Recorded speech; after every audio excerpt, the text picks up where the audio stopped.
Hey guys, welcome back to Sister SLPs to Be. Today I'm going to talk about my acute care externship. I think I was very fortunate to have it, especially the hospital that I was in. It was the epitome of SLPs collaborating together, keeping up with current research. It was beautiful. It was magical. But first I'm going to talk about our schedule. So as a student, they told me I needed to show up between 7 and 7:15. We had 3 offices throughout the day. The first one was to get our patient list. The second one was to do our chart review, which would typically take an SLP 1 hour. And then the third room was basically inside the hospital, and that was our home base for the rest of the day, where we would have lunch. We would typically start seeing patients and calling up all the nurses if we have permission to go see them. Around 9:30, depending on the day, depending on my supervisor arrived that day. And one thing you do is you always want to prioritize your patients, right? And the nice thing about this team, they had a very clear priority list. So based on that, everyone had a uniform thought, these people we see first, these people we see last. And then, throughout the day, people are constantly being admitted to the hospital. So as a team, it'll be you would have to constantly be aware of when the new patients came in onto our collective chart, and then you would say, oh, I'll take them. But anyway, you also have to be very flexible because you might have a game plan. You're oh, this person's priority 1, priority 2, priority 3. But you might call up the nurse, and the nurse might say, oh, actually they're sedated, they're gonna get an MRI. Or you show up in person, you have your cookie and you have your pudding and you have the water and you're ready to go. And then you see, oh, OT or PT's there, or suddenly the doctor's there, and you just have to reroute. You want to be efficient with your time, so you go on to the next person, and you're just gonna have to come back for this person if you have the time to do so, which you should. So the type of evals we had were gonna be cognitive evals, swallow evals, and we also did cognitive treatment and swallow treatment, along with our objective measures, which were the MBS or fees. My supervisor was not fee certified, but there's a couple of SLPs on the team that were, so I was allowed to observe and help with that, which is very interesting. I was able to do a lot of MBSs. I am proud of myself that I got a lot better at writing my MBS reports by the end of it. So that was really cool. And it was really cool also to the patient education part, because you could show them hey, this is when food's going down the right way, this is when food's going down the wrong way, but if you do this strategy, it helps it go down the right way. Yeah, it was really interesting, and it was cool to tell the families and the patients and be you're safe to eat. Those are one of the glowing moments. So even though a majority of our time was spent on evals, we would still have time for treatment. It was kind of like a 70-30 ratio. I know a lot of people have differences there. I've talked to other people in different acute care hospitals or have read online.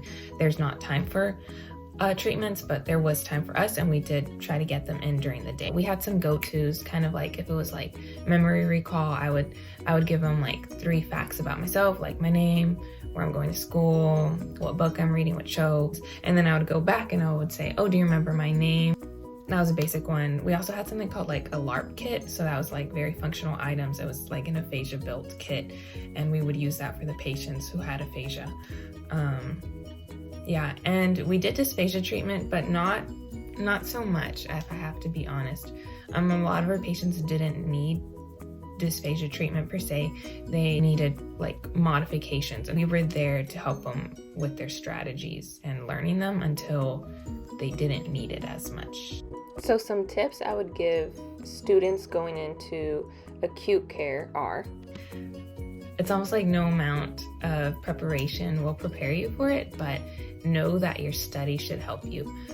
All your aphasia classes, all your brain disorders and whatever medical terminology you already know, that's going to be super helpful baseline. But I even witnessed it with my supervisors and the amazing team. Sometimes there are words they didn't know, and you just have to get really comfortable Googling all these acronyms. You have to stay curious when you're reading those chart reviews. Don't just skip over the big words. You need to build your medical literacy. So look up all the big words. Do brush up on like your pharynx, larynx anatomy. That would be helpful too when you start writing up those dysphagia reports, and when you're actually looking at the fees and the modified barium swallow x-ray camera.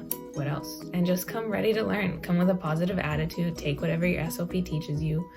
It is a pretty exciting thing. Is it hard? Yes, it is also hard. And I am personally a slowpoke. So I felt like it took me a while to really get into the groove of like the report writing and case histories, but that's also the fun part. It's building the puzzle. But yeah, if you guys have any more questions, I would love to tell you all about my acute care experience. But I ended up, after I graduated this past May, I had no clue where I wanted to go. If I wanted to work with adults, because they're lovely, and I loved my time at the hospital and the aphasia clinics I had the previous summer. I loved my time in the elementary too. And it's like, did I want to try as hard as my sister did to work in the hospitals? Like, was that my end goal? And ultimately, I decided to work with a contract company for a school district that I live really close by to. And I mean, I'm gonna start in like 2.5 weeks. Very exciting. As for my sister, Eileen, who is not here in this video, she got her C's, and she decided that she really wanted a full-time acute care position. So she left her employer, which she had they really gave her a great foundation. It was a great CF position, honestly. And now she's a fully licensed CCC SLP, living her acute care, full-time acute care life. And this new hospital is so much closer to where she lives, so she no longer has to commute like an hour for work every day. So things are looking up. Speech language pathology is a wonderful field full of opportunities. Like, people want you. You are in demand. Yeah. Like, comment, and subscribe. Let us know if you want more videos as I start my new job, updates on Eileen's, the CCC process, getting a new job, fully converting full-time. She's actually full-time acute, but she's PRN. But anyway, let us know. Bye.